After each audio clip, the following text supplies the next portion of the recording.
V Slovenski ljudski stranki smo trdno prepričani, da je obstoj slovenskega naroda tesno povezan z njegovo kulturo.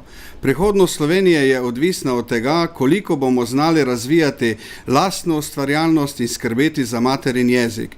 Zato se s ponosom oziramo na Slovence v zamejstvu, kjer med njimi korenine slovenstva še kako močno žive. Skupnim povezovanjem se nam odpirajo nove priložnosti.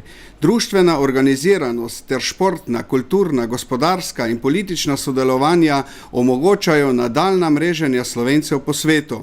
Vzdrževanje stikov in krepitev vezi s slovenskimi manjšinskimi, izseljenskimi in zdomskimi organizacijami pa pomeni vzpostavitev učinkovitega dialoga in krepitev značaja slovenskega naroda izven meja naše domovine.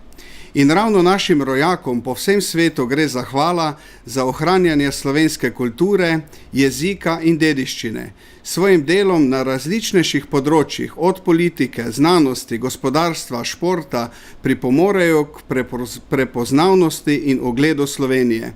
Kvaliteten medkulturni dialog nam omogoča ohranjanje in rast slovenske identitete ter krepi sodelovanje Slovencev po svetu s svojo matično državo.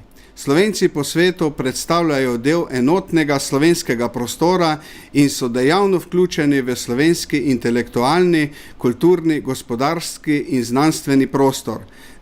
Nepogrešljivo sredstvo zbliževanja različnosti kultur in posredovanja vodenja o kulturah, v katerih živimo, je ravno medkulturni dialog. Slovenci v zamejstvu ne promovirajo samo dragocene slovenske kulture, temveč postavljajo mostove med različnimi narodi.